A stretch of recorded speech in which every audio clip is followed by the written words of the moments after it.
አፍራሹ አብይ አህመድ ብለን ስናነሳ ዛሬ አብይ አህመድ የፍልስፍና ታውቃላችሁ የማመስገን የመሸለም ድንበር የማፍረስ ነው። የቦርድ አመራር ነን ተብሎ አዲስ አስተሳሰብ ይዘን መጥተናል በውህደት ስመተው የመጀመሪያ ስራቸው የነበረው እጅ መንከስ የኔ ሲኦ መኪና በኔ ግቢ በማያውቁት ግቢ ባልሰሩት ግቢ ወዲያው በማግስቱ ስልክ አስረክብ ቤት አስረክብ ደራሲው ታዬ ስለሆነ ለራሱም ለአብይም የሚናገረው ታዬ ደንደአ ነው። አሁን አደባባይ ላይ የሚያይሰው ተጠርቼ ቀረው ነው ይመስለው በፍጹም አልተጠራው። ግን ክብደቱን እንድታዩት እንኳን ያኔ አሁን በአብይ አህመድ ፍልስፍና ተቃኘን የሚሉ ሚኒስትሮች ቦርድ የሚመሩ እና ማክራልን የሚሉት እንኳን እንዴት አጥር እንደሚወዱ አማራን ማጥፋት ፈልጋለሁ አለኝ። ደነገጥኩ። ለተቃዋሚ ለምን ስልክ ትደውላለህ አለኝ። አዘንኩ። ኦሮሚያን አፈርሳታለሁ አለኝ። ታዘብኩት። ኦሮሞ አማራ ወላይታ ታርግኖች ማንነት ያላቸው ቋንቋ ያላቸው ባህላቸው ሰዎች አሉ።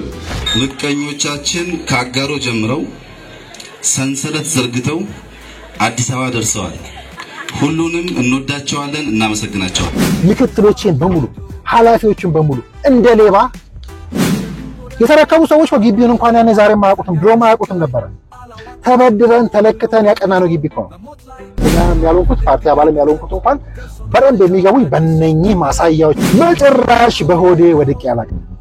በዚህ ምስጋና ለሁለቱም አባቶች የጠቅላይ ሚኒስትሩ ልጆች ናቸው ብለው የሚያስቡትን ሰዎች የሚያጠቁ ሰዎች እኮ እዛው ብልጽግና ፓርቲ ውስጥ ነው ያሉት። ከፓርቲ ውጭ ያለ ሰው እንኳን እንደ ቶለሬት ማድረግ እንዳለበት አንደኛው አፍራሽነት ነው።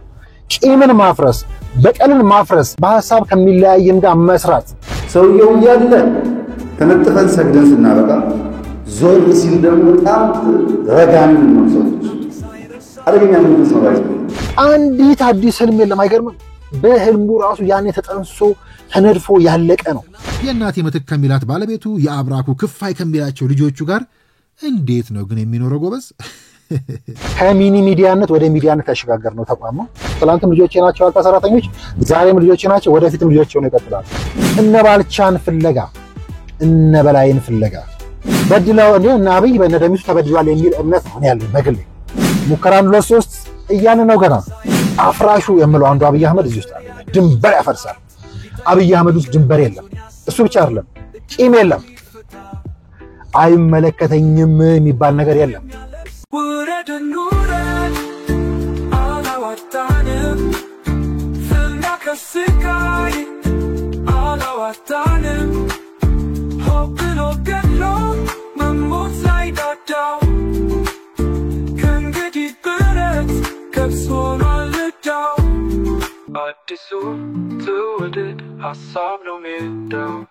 አዲስ ነገር የለም።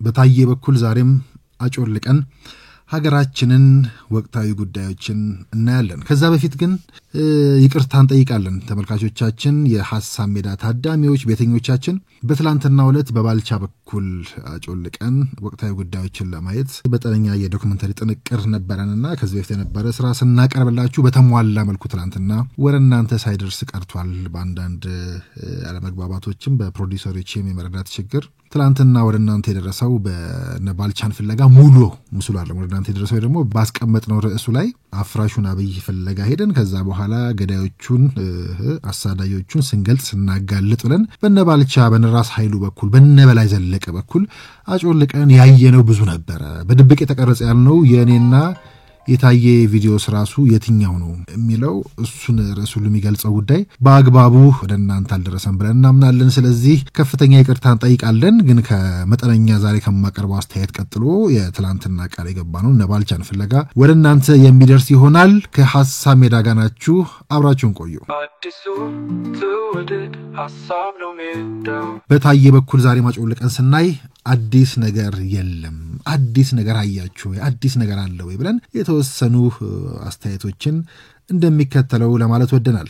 እንግዲህ የታዬ አንድ ማሳያ ነው እንጂ ሰሞኑ የምናየው ጉዳይ ለምሳሌ ከባለፈው ሳምንት ብንነሳ በፋኖ የተመታችው ሄሊኮፕተር ተገኝታ ሙትና ቁስል የሆኑት ከፍተኛ የአገሪቱ ባለስልጣናት ከሞቱበት ተነስተው ከአደጋው ተርፈው እዚያው ባህር ዳር ብዙ ቦታዎችን ጎብኝተው አዲስ አበባ ተመልሰው አርባ ምንጭ ሄደው በኋላም ወደ ጅማም ጎራ ብለው አሁን ሰሞኑን ደግሞ ከሱ ዜና ቀጥሎ ማህበራዊ ሚዲያውን ያጥለቀለቀው አየሩን የሞላው የአቶ ታዬ ደንደአ ያላቀረብኩት ሌላ ጊዜ ማቀርበው ጽሁፍ አለ። ፕሮቴስት ደንደአ የእሳቸው አጀንዳ ሆኗል። ስለዚህ ቃለ መጠይቁ እንደ ገመና ወይም እንደ አንድ ሲትኮም በጊዜ ተከፋፍሎ ሲዝን 1 ሲዝን 2 እንደሚሉት እዚህም ደግሞ ክፍል 1 ክፍል 2 ተከፋፍሎ ቀርቦ አይተነዋል። በሲዝን የተከፋፈለውን የታየን ቃለ ምልልስ እንግዲህ እንደ ድራማ ብንመለከተው 2 ተዋንያን ያሉት ድራማ ይመስለኛል።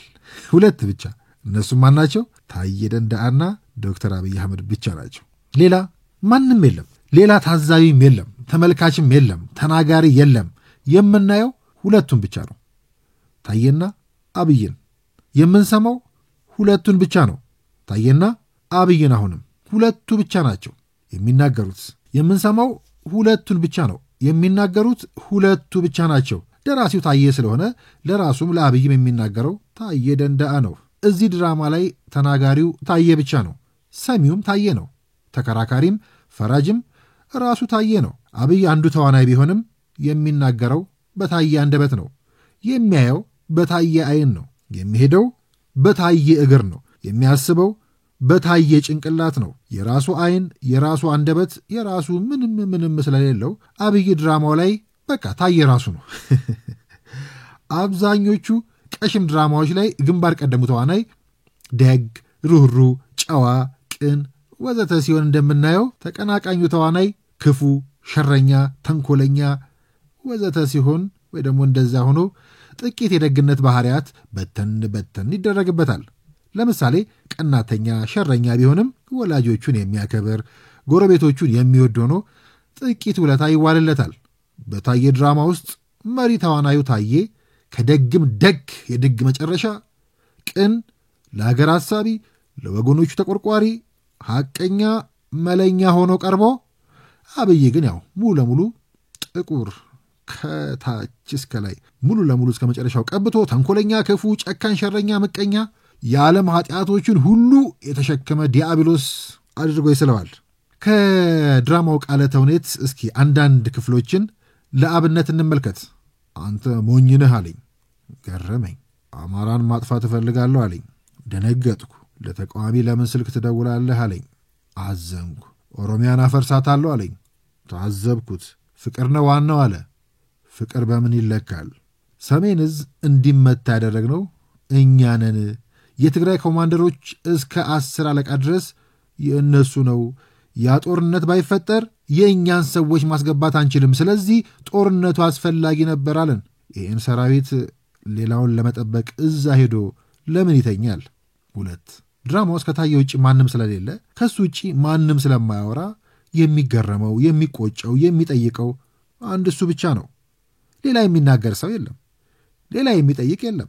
እኛ የታየ ድራማ እስረኞች ስላልሆንን እነሆ እንጠይቃለን፣ እንገረማለን። በታየ ድራማ ውስጥ አይንም አፍም ህሊናም የተነፈገው አብይ በባለቤቱ በኩል አማራ ሆኖ ልጆቹ በእናታቸው አማራ ሆነው ምክትል የአገሪቱና የራሱ የአብይ ምክትል ሰው ከእሱም በፊት የነበረው የአገሪቱ ምክትል ጠቅላይ ሚኒስትርና የውጭ ጉዳይ ሚኒስትር የቀድሞ የሀገሪቱ ፕሬዚዳንት የአሁኑ የኢትዮጵያ ፕሬዚዳንት የአገሪቱ ምክትል ጠቅላይ ኤታማዦር ሹም እና ሌሎችም ቁልፍ ሰዎች የአገሪቱ መሪዎች አማሮች ሆነው አብይ በምን አንጀቱ ነው አማራን አጠፋለሁ የሚለው? እዚህ ጋር ያችን የምወዳትን የሳይንስ ስዕል እንመርቃት። ትላንት ያየናትን እኚህ ህዝቦች ምን ያህል የተሳሰሩ እንደሆነ መሪ ከመሆናቸው ቀድሞ የሚተነትኑባቸው ማሳያዎች ማለት ነው። የሞስት ሰዎች የሚያደንቁት የሚወዱት እኔ በጣም የምወደው ስዕል ነው። ፓርላማ የሚያስፈልግ ስዕል ነው። ፓርላማ ብቻ ሳይሆን በየሁሉ ዩኒቨርሲቲ የሚያስፈልግ ስዕል ነው። ኢትዮጵያ ውስጥ ኦሮሞ የሚባል፣ አማራ የሚባል፣ ትግራይ የሚባል፣ ወላይታ የሚባል፣ ጉራጌ የሚባል የተለያየ ህዝብ አለ። ይህ ህዝብ ማንነቱን እንዲያውቅ፣ በማንነቱ እንዲኮራ፣ በቋንቋ በባህሉ እንዲኮራ ታገናል የሚጠበቅ ሀቅ አለ። ሁለተኛ ግን የረሳነው ፓርት አለ። አንዱ በአንዱ ውስጥ መሆኑን ደግሞ ደፍረን እያወራን አይደለም። ለምሳሌ ኦሮሚያ ብትሄዱ 5 ሚሊዮን አማራ አለ ኦሮሚያ ውስጥ ብቻ። 5 ሚሊዮን አማራ ማለት የኤርትራ ህዝብ፣ የቡሩንዲ ህዝብ፣ የሩዋንዳ ህዝብ፣ የጅቡቲ ህዝብ ማለት ነው።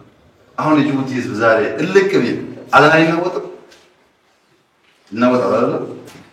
ትግራይ የምትወስዱ በጣም ከፍተኛ ቁጥር አማራ ውስጥ አሉ፣ ኦሮሚያ ውስጥ አሉ፣ ጉራጌ፣ ስልጤ፣ ወላይታ ምናምን የተቀላቀለ ህዝብ አለ። በትዳር በኑሮ በምናምን ልዩነታችንን ስናወራ አንዳችን በአንዳችን ውስጥ እንዳለን ደግሞ ልጆች ማወቅ አለባቸው። የዝም ብሎ ጽንፍ የያዘ አስተሳሰብ ትክክል ሳይሆን አሁን ሰሞኑን ያየነው ነገር እንዴት ሰው ባገሩ እንደዚህ ይሆናል የሚል ጥያቄ እስከምታነሱ ድረስ የሆነው አንናገረው። እኛ ስለማንናገር ግማሹ ትግራይ ገብቶ ግማሹ አማራ ገብቶ ግማሹ ጉራጌ ገብቶ ከተዋለደ በኋላ እሱ ኦሮሚያ ስላለ ብቻ ወይም እሱ ወላይታ ስላለ ብቻ እንትና ነኝ ብሎ ሌላውን የሚያጠፋበት ነገር ትክክል አይደለም የሚል ማስተዋል ያስፈልጋል። በተለይ ልጆች ማለት ነውና እውነት ነው ቋንቋ አለን ባህል አለን፣ ግን አንዳችን በአንዳችን ውስጥ ለምሳሌ ኩናማ በትግራይ ውስጥ አጎ አማራ ውስጥ መለየት ከሚከብድ ድረስ ተቀላቀለ። ይሄን እውነት ኒው ጄኔሬሽን እንዲያውቅ ካላደረግን በስተቀር አሁን እየሄደ ያለው ትሬንድ ነበር የሲኒየሩ ሰው እየጠፋ ሲሄድ ኢትዮጵያን አደጋ ውስጥ ያስገባ ስለሚችል ሁሌ ማስተማር የሚገባ ልዩነትም አንድነትም እንዳለን ማለት ነው። አዎ እውነታው ይሄ ነው። አብይ እንግዲህ ራሱ ይህን ሁሉ ጥላቻ ተሸክሞ ክፉ ደጉን አብሮት ካሳለፉት የቅርብ ጓደኞቹ የእናቴ ምትክ ከሚላት ባለቤቱ የአብራኩ ክፋይ ከሚላቸው ልጆቹ ጋር እንዴት ነው ግን የሚኖረው ጎበዝ? እሺ የእሱ ሲቀር እነዚህ ሁሉ የቁርጥ ቀን ወዳጆቹ አማራ ባለቤቱ ግማሽ አማራ ልጆቹ እንዴት ችለው ነው ከሱ ጋር የሚኖሩት? ከሱ ጋር የሚሰሩት? ህሊና የላቸውም? ነፍስ የላቸውም? የሚያስብ ጭንቅላትስ የላቸውም? ምን ዘይገርም አለ። ለማንኛውም እንቀጥል። እንግዲህ ዱላ ቅብብል ልንለው እንችላለን። አዲስ ነገር የለም። አብይ ላይ ብቻ አነጣጥሮ መተኮስ አዲስ ነገር አይደለም። ብልጽግና አብይ ነው ማለት ምንም አዲስ ነገር አይደለም። እንደ ዱላ ቅብብል ነው። ቅጥፈቱና ተንኮሉን እየተቀባበሉ እዚህ ደርሰናል። ልንዘረዝራቸው እንችላለን እንዲሁ ለዛሬ እንዲመጥን አድርገን እንጂ ለሜዳችን ስማቸውን ማንሳት ተገቢ ላይሆን ይችላል።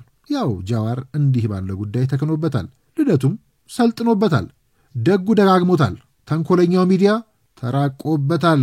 አደገኛው ጦርነት የምንለው ይሄ የኛ ሜዳ ማለት ነው። አንዱ ሲደክም ዱላውን ለሌላ ያቀብላል፣ እሱም ትንፋሽ ያጥረዋል። ለእህቱ ለወንድሙ ለጓዱ አቀብሎ እያለከለከ ይቆማል። የ100 ሜትር ቅብብሎሽ አይደለም፣ የ400 ሜትር ቅብብሎሽ አይደለም። ኢትዮጵያ እስካለች ድረስ የሚቀጥል የማራቶን ትርኢት ነው። በአንድ ራስ ሁለት ምላስ ብለን እንቀጥለው ነው። አብይን ሰማይ ድረስ አሞግሶ ኋላ መሬት አውርደን መፈጥፈጥ ታየ የመጀመሪያው አይደለም። ጸጋዬ አራርሳ አንድ ምሳሌ ነው። ወዳጁ ሕዝቅኤል ገቢሳ ደጅ ጠንቶ የተመለሰ ነው። ብርሃነ መስቀል ሰኚ ደጅ ተከፍቶለት ገብቶ ኋላ የተሸበለለ ነው። ጀነራል አሳምነው ጽጌ አብይን የኢትዮጵያን ሕዝብ እየመራ ከመከራ ያወጣ ሙሴ ነው ብሎን ነበረ። መፈንቅለ መንግስት የሞከረ ሰው ነው። እንግዲህ አንዳርጋቸው ጽጌ ስህተትን ቢኖር ሪፎርሙን መደገፍ አለብን ሲል ቆይቶ ከኢትዮጵያ ጎን ለመዋጋት እስከ ሰሜን ድረስ ዘምቶ ድንገት ወደ መጣበት በመሸሽ ኢትዮጵያ ሴተኛ አዳሪዎችን ኢምፖርት ማድረግ ጀምራለች። ጀነራሉ 4 ኩንታል ወርቅ ቦሌ ጉምሩክ ላይ ተያዘበት ወዘተ አይነት ትዕይንት የዝቅታን ሬከርድ የሰበረ ተቃዋሚነትን እየሞከረ ያለ ሰው ሆኗል። ጃዋር መሐመድ፣ ገዱ አንዳርጋቸው ሁሉም ብንመረምር ብንፈትሽ አንድ አይነት ሙሾ፣ አንድ አይነት ዳንኪራ፣ አንድ አይነት ግጥምና ዜማ ነው። አዲስ ነገር የለም። ጉዞ ግን ይቀጥላል። በዚያ በኩል ተንኮሉ፣ ቅጥፈቱ፣ የወንበር ጥማት ይቀጥላል። በጃዋር አልተጀመረም፣ በታየም አያልቅም፣ ይቀጥላል። አዲስ ነገር ግን አይደለም። ዱላ መቀባበላቸው ይቀጥላል። አዲስ ነገር የለም። የኢትዮጵያም ጉዞ ይቀጥላል። እዚህ ስራው ይቀጥላል። ግንባታው ይቀጥላል። የኢትዮጵያ ወደፊት ይቀጥላል። ኢትዮጵያም ትቀጥላለች። አዲስ ነገር ግን የለም እንላለን። ምናልባት መርዝ እየተፉ ያሉ ገዳይ እባቦች፣ ገዳይ ጉንዳኖች መርዛቸውን ተፍተው ዱላ እንደሚቀባበሉት ልንለው እንችላለን። የተወደዳችሁ የሐሳብ ሜዳ ታዳሚያን በታየ በኩል ማጮለቃችንን ያው የግለሰቡን ሳይሆን የኢትዮጵያ ፖለቲካ በተለይ አደገኛው የኛ ሚዲያ ላይ የሚካሄደው የኛ ሚዲያ ላይ የሚካሄድ እንደመሆኑ ደጋግመን እየመጣን እናየዋለን። ዛሬ ካቃመስናችሁ እቺ አጠር ያለች ኦፒኒየን ደግሞ የኛ አስተያየት በመቀጠል ከይቅርታ ጋር ትላንትና ያቋረጥንባችሁ ባልቻን ፍለጋ በአግባቡ ተጠናቅሮ ወደ እናንተ አልደረሰም። ሙሉ ምስሉን አላያችሁትም። ያልናቸውን ቃል የገባናቸውን ነገሮች አሟልቶ አልያዘም ብለን ስለምናምንና የምርም ደግሞ ስላልያዘ ከዚህ በኋላ እንደው ያንን ምስል ማየት ለምትፈልጉ ብቻ ቀጥለን የምናቀርበው ይሆናል። ሙከራ 1 2 3 ማለታችንን ቀጥለናል። የሜዳችን ታዳሚዎች እንደምን አላችሁ? እንደምን ቆያችሁን? በያላችሁበት አካባቢ እንዴት አረፈዳችሁ፣ እንዴት ዋላችሁ፣ እንዴት አመሻችሁ፣ እንዴት አደራችሁ እንላለን እንደ ሐሳብ ሜዳ ጭምር። እንግዲህ አሁን ደግሞ ልክ ወደ ጉባኤው ወደ ብልጽግና ያልነው ጉዞ ጋር የሚለይ አይደለም። አሁንም ያለውን ጉዳይ የጀመርነው ስሩ ብዙ ነው ብያችኋለሁ።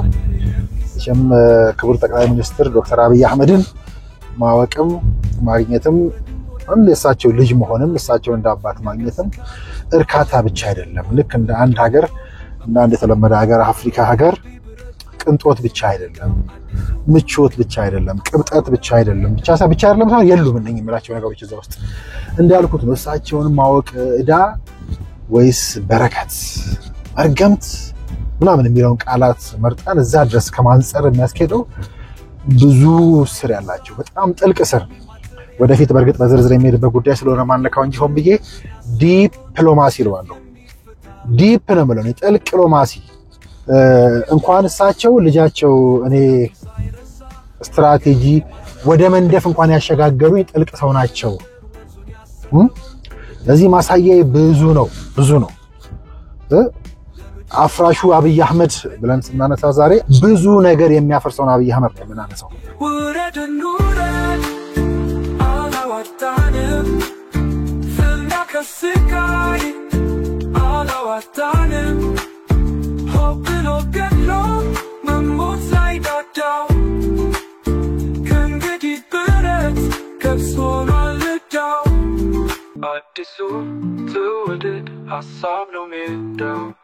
አጋሮ ላይ ቆሞ ከዛች በሻሻ ወጥቶ አሁን ዛሬ በጣም በግልብ ጉዳዮች ለመዝነው የምንሞክረው ሰውዬ አፍሪካዊ ህልሙ እንኳን የሚጸነሰው ኢማጂን እዛች አጋሮ ከተማ ላይ ቆሞ ይሄ አፍሪካዊ ህልም እንኳን ጽንሱን አሁን በመናየው የቪዲዮ ማስረጃ 2000 አካባቢ የተቀረጸ ይመስለኛል ይሄኛው ቪዲዮ 17 ዓመት ሆኖታል። ይሄ አፍሪካዊ ህልም የኦሮሚያ ልማት ማህበር ከ15 ቀን ወይ ከ20 ቀን በኋላ ያጋሩን ፈለግ ተከትለን ኦሮሚያን እናልማ ብሎ እናንተን አሪያ አድርጓቸዋል።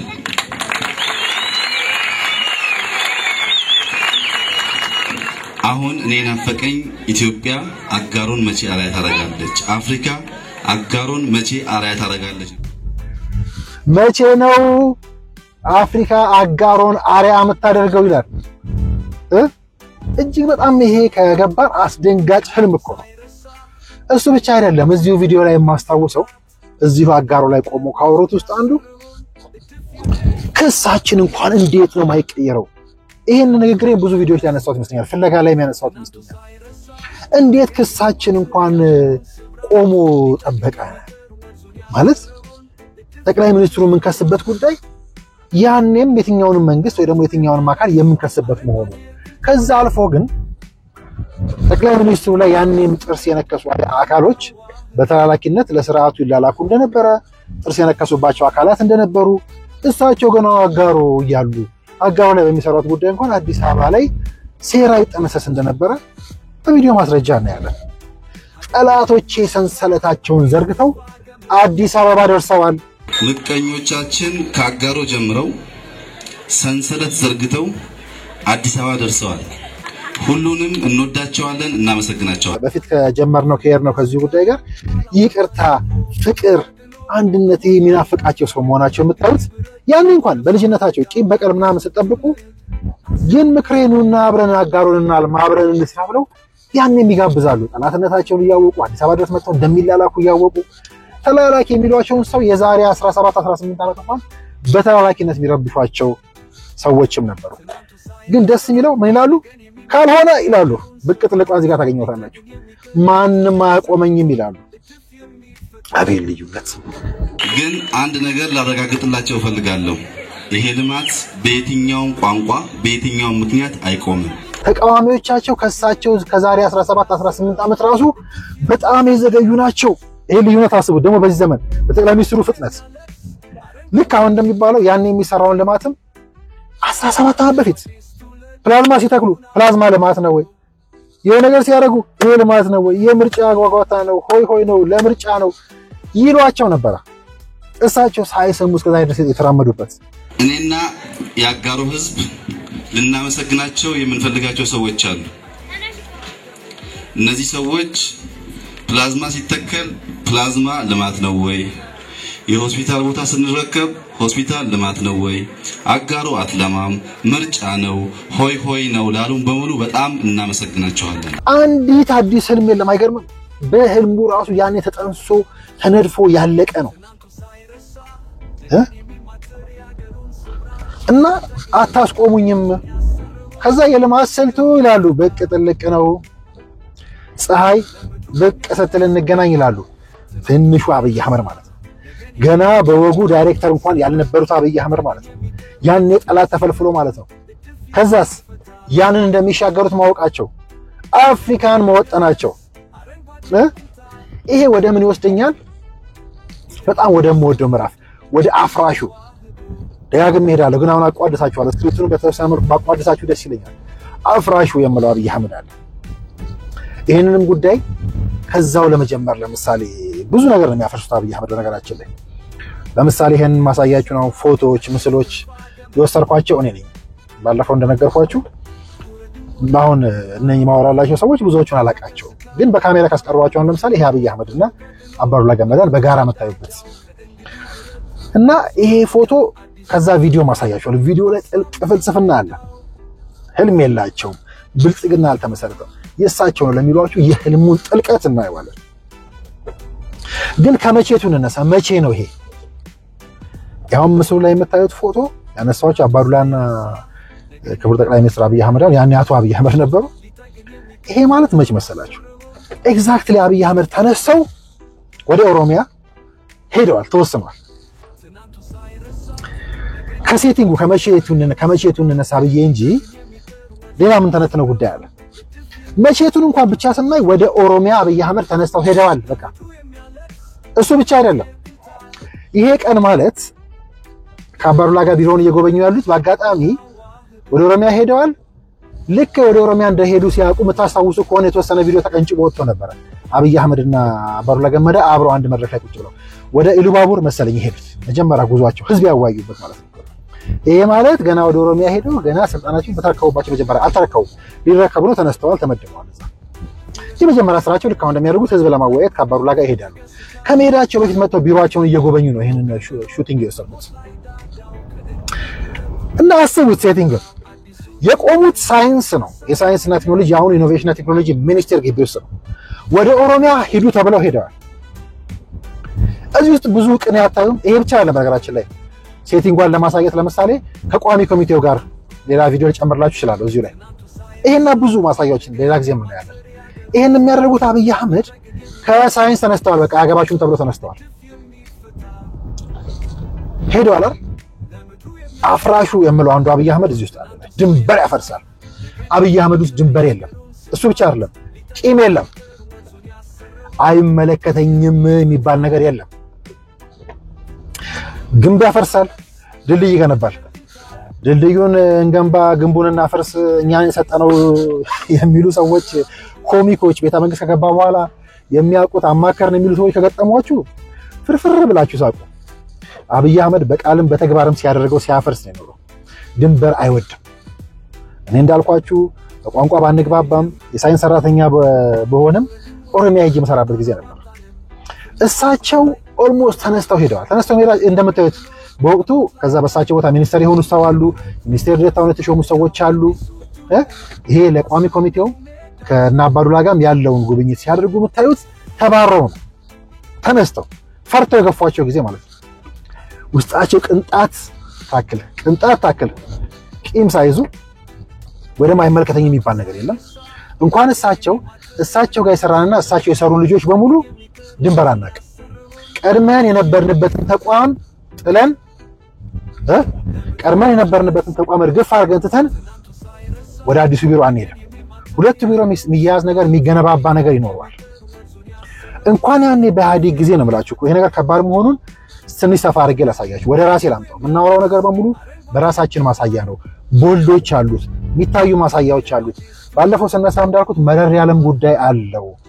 የአሁኑ ጉዟችን ሰርቻቸው ወርናንተ ላይ ደርሷቸው ቪዲዮዎች አሉ ካሁን በኋላ ሲመጡ ታያችኋላችሁ የፍጻሜ ምዕራፍን ጨምሮ ወደ ውስጥም ነው የምናየው ወደ ራሳችን ነው የምናየው እኔ የማቀውን ነው የራሴን ድክመት የጨበጥኩትን የገባኝንና ለፓርቲው ለብልጽግና ተስፈኞች ብሰጥ ለአዳዲስ ነገ የሚወለዱ መሪ ማንኛውም ዜጋ ቢሰማው የሚጠቅም ለመንግስትም አካላት ቢሆን ለአንዳንድ ባለስልጣናትም ቢሆን የሚመር ነገር ነው ማውራው ብያለሁ አይደል ያንን ሳውራ ግን የማቀውን የጨበጥኩትን ነው ስለዚህ የዚህ ጉዳይ ማውራው ነገር እንዴት ከባድ እንደሆነ ማወቅ ከፈለጋችሁ ሀገሩን ለማወቅ እንዲያው ያልገባንን ቲዮሪና ሌላ ሰው ስንነካከሙ የራሴን ታሪክ ባነሳ እሱም በራሱ ብዙ ገጠመኞች አሉት ግን አንድ ምሳሌ ላንሳላችሁ ለምሳሌ እኔ ከዋልታ ኃላፊነት ሲኦነት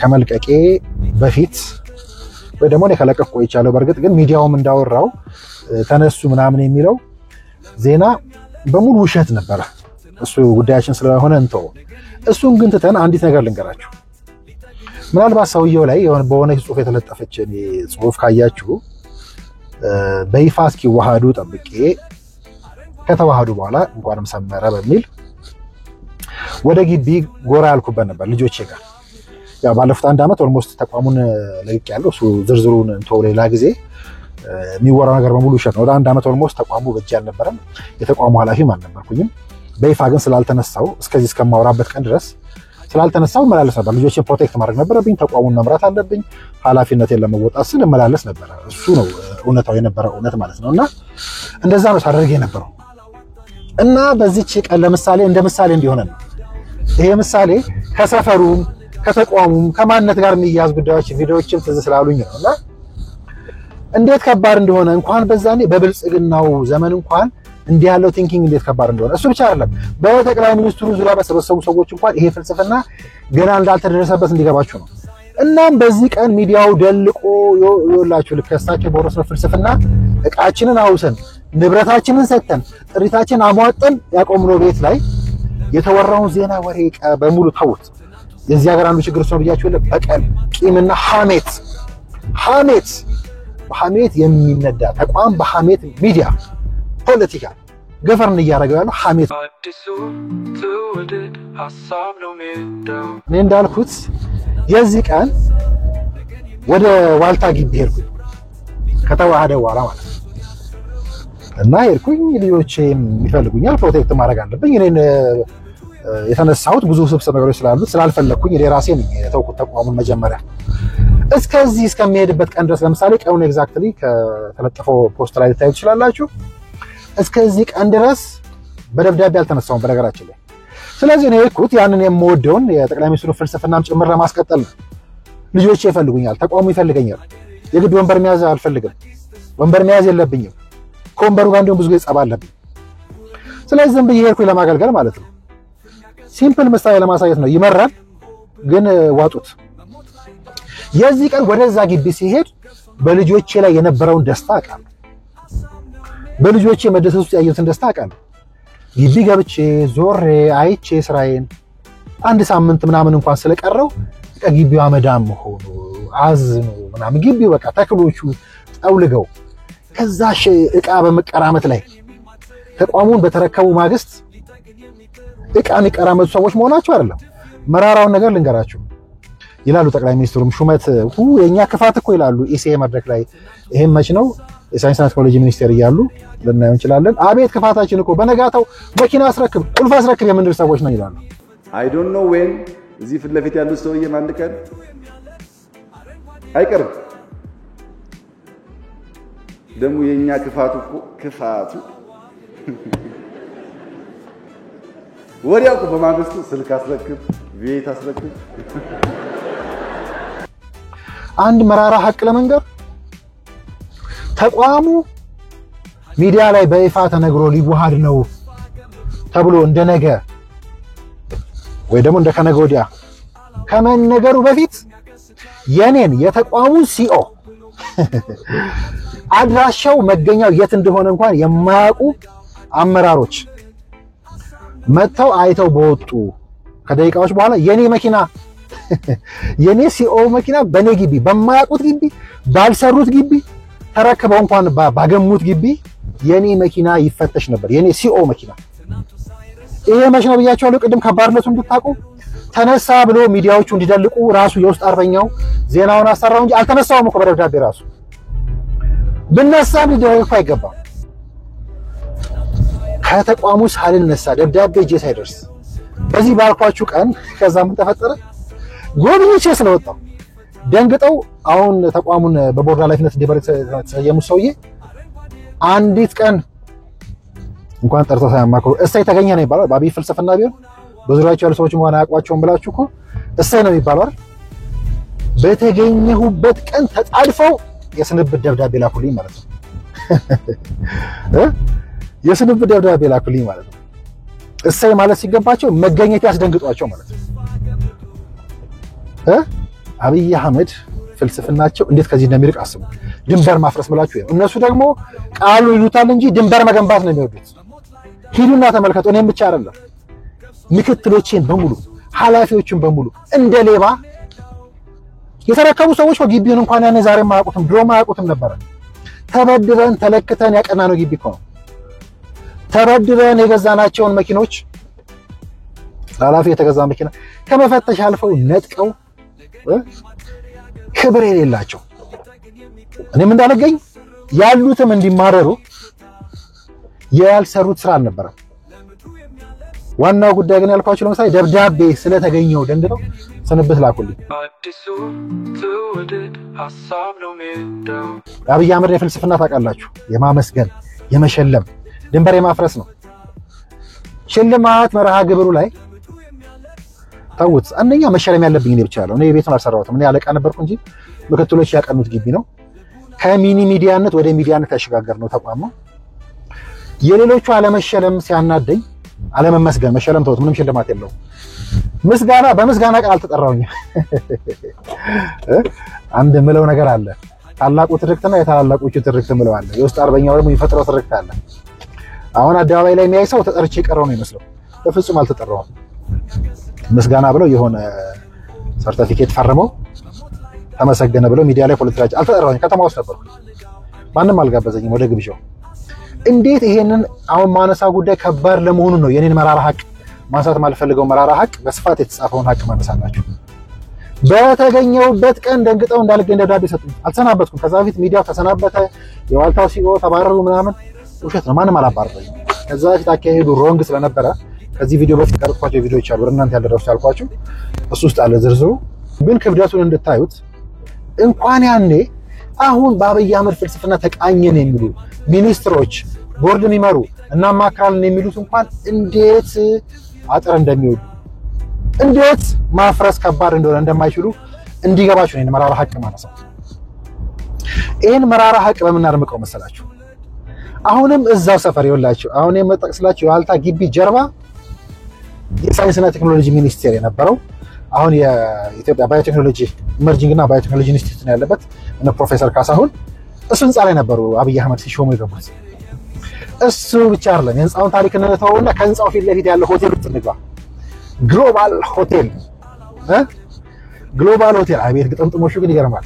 አብይ አህመድ ባልቻን ፍለጋ አሁን ሌላ የሚጋብዛችሁ ቪዲዮ ላይ ከአጋሮ ተነስተን የሆዴድ አመራሮች ቆመው የታዩት ጉዳይ በሁሉ ጉዳያቸው ላይ የምታዩት ነው። በተለይ የዛ ኦሮሞ ፖለቲከኛ ውስጥ ኦሮሞነት ውስጥ ያለ ነው ብዬ ማስበው ሊሰመርበት የሚገባ ሀሳብ የተለያየ የፖለቲካ አመለካከት፣ የተለያየ ሃይማኖት፣ የተለያየ የእድሜ ደረጃ፣ ጾታም እንዲሁ ሊኖር ይችላል በእኛ መካከል በዚህ ማህበረሰብ መካከል።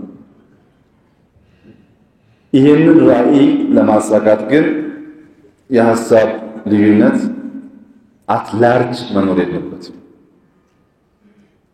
ለዚህ እንደምሳሌ የማነሳው ባልቻ አባ ነፍሶ የመጀመሪያው የአድዋ ወረራ ኢትዮጵያ ላይ ሲካሄድ ከፍተኛ ጀብድ ከሰሩ ኢትዮጵያውያን አንዱ ናቸው። የአፄ ምኒልክ ታማኝ አሽከር ናቸው እና እኚህ ሰው ከወረራ በኋላ ሲዳሞ የሚባል ግዛት እንዲያሳድሩ ተሰጥቷቸው በትልቅ ኃላፊነት ብዙ ሰራዊት ያላቸው የተከበሩ ሰው ሆነው ሳለ አፄ ምኒልክ ታመው በኋላም ንግሥተ ነገሥት ዘውዲቱና ራስ ተፈሪ ስልጣኑን ሲረከቡ በራስ ተፈሪና በንግስት ነገስት ዘውዲቱ መካከል ትንሽ ልዩነት ይፈጠራል። የፖለቲካ የፓወር ልዩነት። ራስ ተፈሪ የራስ መኮንን ልጅ ናቸው፣ ግን በቀጥታ ከምኒልክ ጋር እንደ ንግስት ነገስት ዘውዲቱ አይተሳሰሩም። ባልቻ ደግሞ የሚኒሊክ ታማኝ አሽከር ናቸው። ስለዚህ ንግስት ነገስት ዘውዲቱ መነካት በህይወት ባይኖር የጌታዬ መነካት ነው ብሎ ስላመኑ ከሲዳሞ ያላቸውን ጦር አሰልፈው ወደ አዲስ አበባ መጡ። የተፈሪን ኃይል ለማርገብና የንግስት ነገስት ዘውዲቱን ኃይል ደግሞ ከፍ ለማድረግ ነው። እዚህ ሲደርሱ ተፈሪ ወጣት ነበሩ፣ ብዙ ደጋፊ አፍርተዋል። ቀላል አልነበረም እሳቸውን መምታትና አልተሳካላቸውም። በሺህ የሚቆጠር ሰራዊት አሰልፈው የመጡት ባልቻ ፕሮሰሱ ሰፊ ነው። መጨረሻ ግዞት ይጣላል። እዚህ ወሊሶ ሰው ናቸው። አቤል ባልቀበሌ ሲተወለዱ በግዞት ተፈሪ ያስቀምጧቸው ያሁሉ ክብር ያሁሉ አጀብ ቀርቶ ብቻቸውን ሲኖሩ ለሁለተኛ ጊዜ ጣሊያን ወረራ ይመጣል። ራስ ተፈሪ ንጉሠ ነገሥት ሆነው ማለት ነው። ሲመጣ እነ ራስ ኃይሉ ከጎጃም በጣም ብዙ ሰዎች በግዞት ተጥለዋል። ያኔ የተሰመጡ የሆኑ ሰዎች ስልጣናቸውን ፓወራቸውን አጥተው ተጥለዋል። ልክ ጣሊያን ሲመጣ ብዙዎች ግዞተኞች ተፈሪ መበቀያ ጊዜ አገኘን ብለው ስላሰቡ በቀጥታ ከወራሪው ኃይል ጋር ተሰልፈዋል። ለምሳሌ ራስ ኃይሉ ንጉሱ መልሰው የጎጃም ገዢ ሆኑ። ከግዞት ተነስተው መልሰው የጎጃም ገዢ ሆነው በጎጃም የነበረውን የጸረ አልበኝነት ትግል ካዳከሙ ሰዎች አንዱ እሳቸው ናቸው። በጎጃም ሰፊ አርበኞች ነበሩ፣ በላይን ጨምሮ አንዱ እሳቸው ነበሩ። ባልቻ ግን ከዚህ ጸሌ ከተፈሪ እንጂ ከኢትዮጵያ አይደለም። እኔ በቁም እያለሁ ኢትዮጵያ በጣሊያን አትወረርም ብለው 300 የሚጠጋ ሚሊሻ ይዘው ወደ ጅማ የሚሻገረው ጣሊያን ከፍተኛ ጉዳት አድርሰው በኋላም ሽምግልና ለገው ጣሊያን እጅ ሰጣለሁ ብሎ እሳቸው የረከቡ የሄዱ ሰላቶችን ማርከው ብዙ ጉዳት ካደረሱ በኋላ እየተዋጉ የሞቱ ጀግና ናቸው። ራስ ኃይሉ ሞተዋል፣ ባልቻም ሞተዋል። ነገር ግን የባልቻ አስተሳሰብና ድርጊት አሁን ከኔ ጋር ከእናንተ ጋር ይኖራል።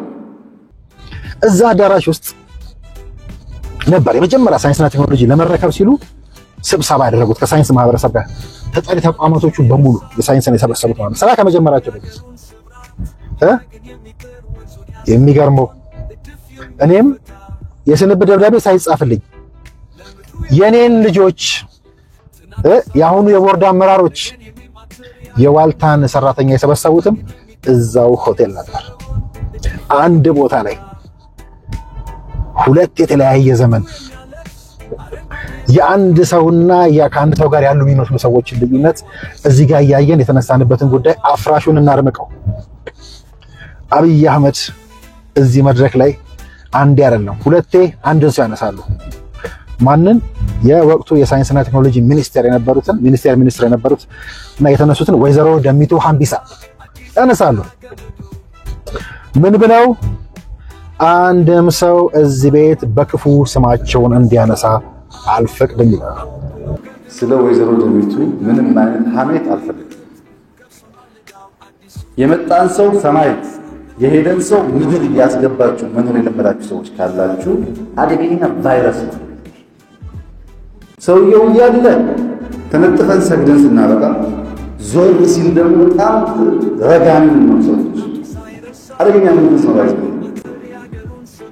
ያን ዛሬ ምትመሩ ገዝሱ ምታስተምሩ ዛሬ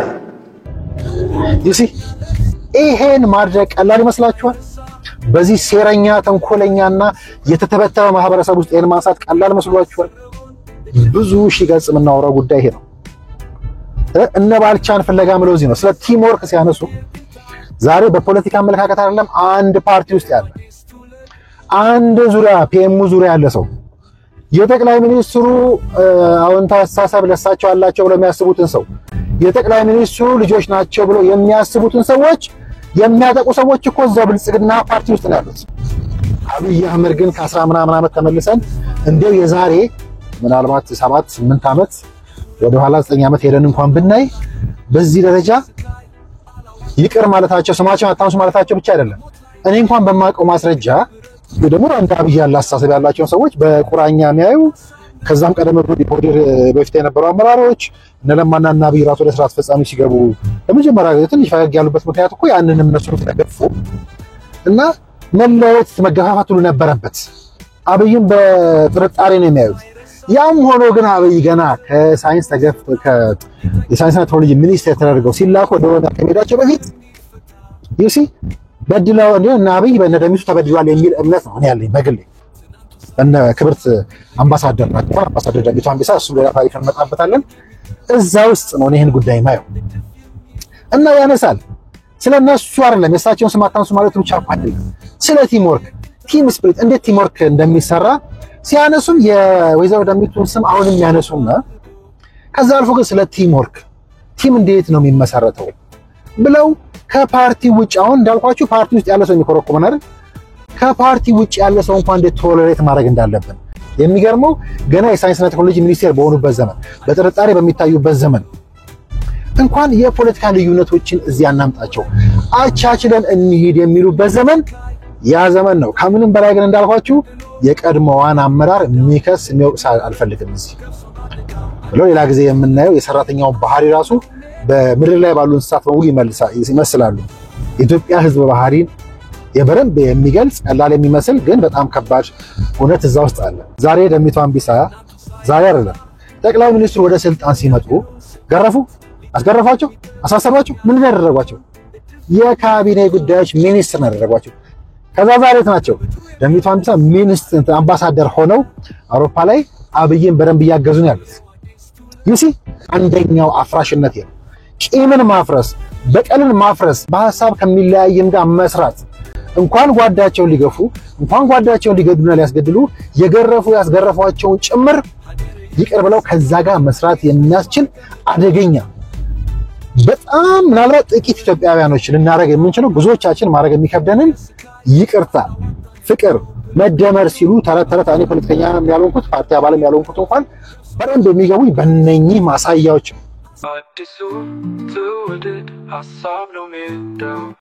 የዚህን ጉዳይ ክብደትና መነሻችንን ለማድመቅ እዛው ሆቴል ከ9 ዓመት በኋላ ከ8 ዓመት በኋላ እዛው ግሎባል ሆቴል ወይ ደግሞ ኢትዮጵያ ሆቴል ቀድሞ ግሎባል ሆቴል ያሁን ኢትዮጵያ ሆቴል አንድ አዳራሽ የተካሄደ ስብሰባ አብይ መሪ ከሆኑ በኋላ በልጃቸው ላይ ልጃቸው ተቀብሎ ከሚኒ ሚዲያነት ወደ ሚዲያነት የገዛ ሀብቱን አፍስሶ ያቋቋመው ሚዲያ ያለችውን ገንዘብ በሙሉ ያፈሰባት ሚዲያ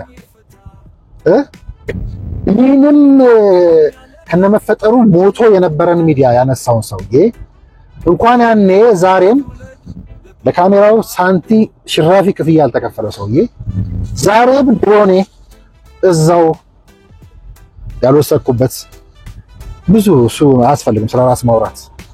ይሄ ሰውዬ አጠቃላይ ስብሰባ ተብሎ ተጠርቶ ያው ተቋሙ ስብሰባ አይደለም የመጀመሪያው እንደም ትውውቅ ነው መብት አላቸው። የቦርድ አመራር ነን ተብሎ አዲስ አስተሳሰብ ይዘን መጥተናል ብለው በውህደት መጥተው የመጀመሪያ ስራቸው የነበረው እጅ መንከስ ብለው ይሄን ነገር ይላችሁ ወደ አብይ ከመሄዳችን በፊት ዙሪያችንን ማየት እዛው አዳራሽ ውስጥ ስለራስ ማውራት ተገቢ አይደለም። ግን በጣም በብቃት ስለራሴ ከመናገርባቸው ጉዳዮች አንዱ በጨዋነት በንጹህነት ምድር ላይ የሚስተካከሉኝ ጥቂት ሰዎች ናቸው ብዬ ነው የማስበው። በጭራሽ በሆዴ ወድቄ አላውቅም። በዚህ ምስጋና ለሁለቱም አባቶቼ ገብታችሁ ልትጣጣሉ ልትፈተፍቱ የምትሞክሩ ሁለት አባት አለኝ እኔ ሐሰን አወል የሚባል ድንቅ ግሩም አባት አለ። እሱ ወለደኝ። አብይ አህመድ በደንብ አድርጎ ሰራኝ። ሁለተኛው አባቴ ማለት ነው። ይሄን ማስመር ያስፈልጋል። በዛ አዳራሽ ውስጥ ስለ መሐመድ መወራቱ ችግር የለውም። ሰው የሰው እጅ ነካሽነት ኤክስፔክትድ ነው። እኔ ከአብይ አህመድ ብዙ ተምሬያለሁ። በፍጹም እኔ 400ዎቹም ልጆቼ ናቸው። ትላንትም ልጆቼ ናቸው። አልታ ሰራተኞች ዛሬም ልጆቼ ናቸው። ወደፊትም ልጆቼ ሆነው ይቀጥላሉ። አስቸጋሪ ልጅ አለ፣ ጎበዝ ልጅ አለ፣ አስተዋይ ልጅ አለ፣ ባለጌ ልጅ አለ፣ ሆዳም ልጅ አለ። በዛ ነው ማለት በተለይ በአብይ አህመድ ብዙ ተምሬያለሁ ከኢትዮጵያ ሕዝብ። ስለዚህ ኤክስፔክቴሽን የለኝም። እኔ መናገራቸው መስጠት የለውም። ግን አመራሩ የሚያውቀው ካሜራዬን ሰጥቼ ማይኬን ሰጥቼ ገንዘቤን፣ ደሜን፣ ጊዜን ሰጥቼ እስከዛሬም ያልተመለሰ ድሮን ይዛ ነው ያመጣዋቸው ልጆች ሲኒየር ናቸው ብዬ እኔን ጋዜጠኝነት አስተምረውኛል ብዬ የማስባቸው ያመጡትን ሰዎች በሙሉ አባራው የወያኔ ካድሬ እኮ ነው ዛሬ የሰበሰቡት። እነኚህ ሰዎች አትሊስት ምን ያውቃሉ? መሐመድ ሐሰን ድሮኑን ሰጥቶ ማይኩን ሰጥቶ ገንዘቡን ሰጥቶ የሚነዳት አሮጌ መኪናውን ለተቋሙ ሰጥቶ ዋናው ቢሮ ተብሎ አሁን መሪዎቹ ወይ ደግሞ ኃላፊዎች እንዳዩ ተደርጎ በፍጥነት ሊያፈርሱ የሚሞክሩት ቢሮ እሱ ቢሮ ውስጥ እኔም ሌሎችን ፕሮግራም እየሰራንበት እንዳወጣ ነው ከሚኒ ሚዲያነት ያውቃሉ። ቢያንስ ይሄንን ሰራተኛው የመናገር መብት እንዳለው ሁሉ አትናገሩ የሚለውን ማስጠንቀቂያ እንደ አብይ አህመድ እንዲያደርጉ እንዳትጠብቁ። እሱ ሰፊ ልዩነት ነው። አብይ አህመድ እንደ ባላንጣ ሊባሉ የሚችሉ ገራፊዎቻቸውን የተከላከሉት እንደው እሱን ትተን በነኬዝ ብናየው ተገቢውን መልስ ግን መስጠት ይችላል ነበር። መሐመድ ሐሰን ንብረታቸውን ሰጥተው አይደለም እንዴ ይሄንን ሞቶ የነበረ ሚዲያ አነሱት የሚለውን ጉዳይ ለማንሳት ከበቂ በላይ ማስረጃ እጃቸው ላይ ነበር።